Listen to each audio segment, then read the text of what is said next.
Jamie. You ready, Sammy? Yes, ma'am. Right, fire away. Jamie, can you just talk a little bit about your feelings after that result? Oh no, I'm incredibly proud of the boys' effort and basically how they won that game.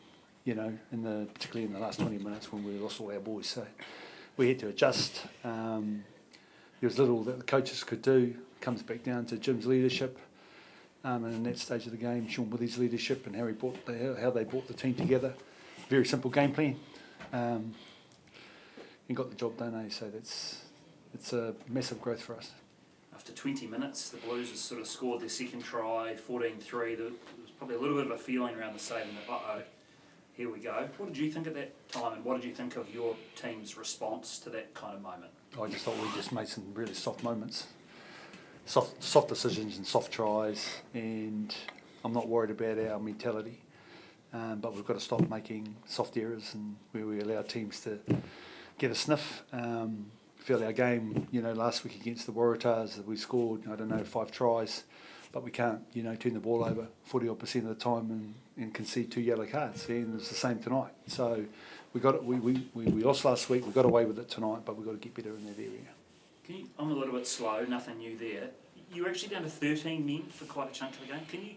Can you explain to me why that was? Well, you might need to get somebody else.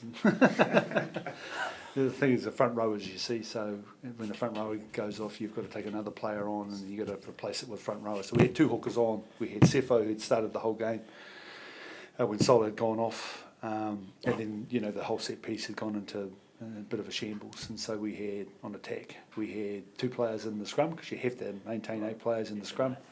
Yeah, so I think we coped well with that, and we were able to adapt to that situation. And then there was a couple of special moments where we turned over the ball at the line out by contesting on our line and cleared the ball, and that seemed to fuel us, give us a bit of energy. And a reserve hooker kicking the ball sort of 70 metres downfield, that was quite special too. Yeah. Hey, you mentioned Saula last time for me. Any update on how he's feeling at the moment? Who's that? Saula.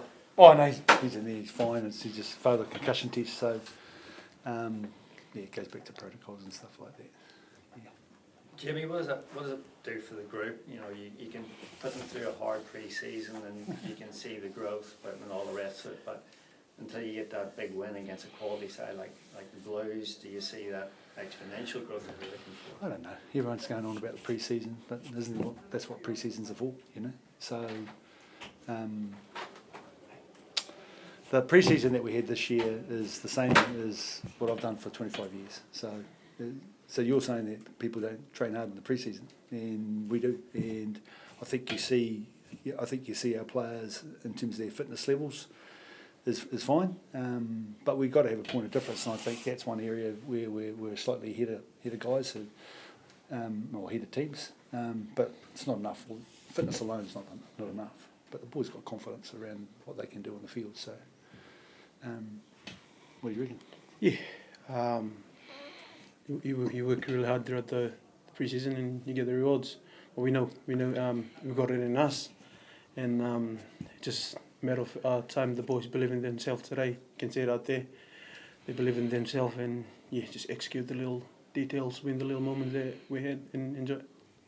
Jimmy, what about some of your forwards? I thought Mitchell Dunche was just enormous tonight, just constantly going again and again.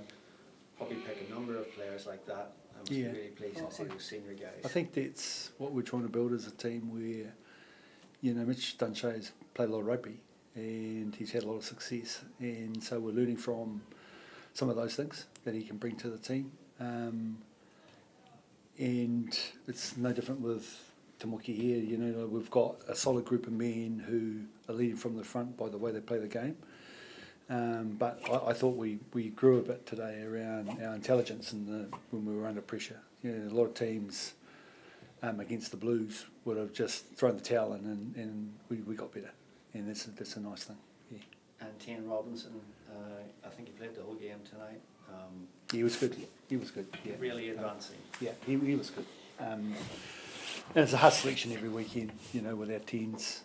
Cam's been he's good as well. He's a slightly different kind of player. So, yeah, no, proud of Taze. He hasn't played a lot of rugby in the last sort of 18 months, so for him to come into 2 massive games and play well is sort of credit to him, yeah. And just the last one for me, Finn Hurley, really special night for him. Just a young guy with 2 tries against the Blues.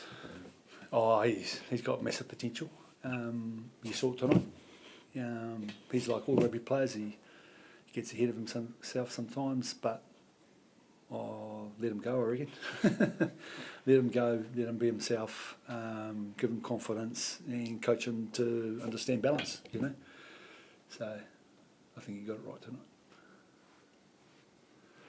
All good, thank you. Well done. Thank you. Yes, boys. Thanks, guys. Thanks. Yeah.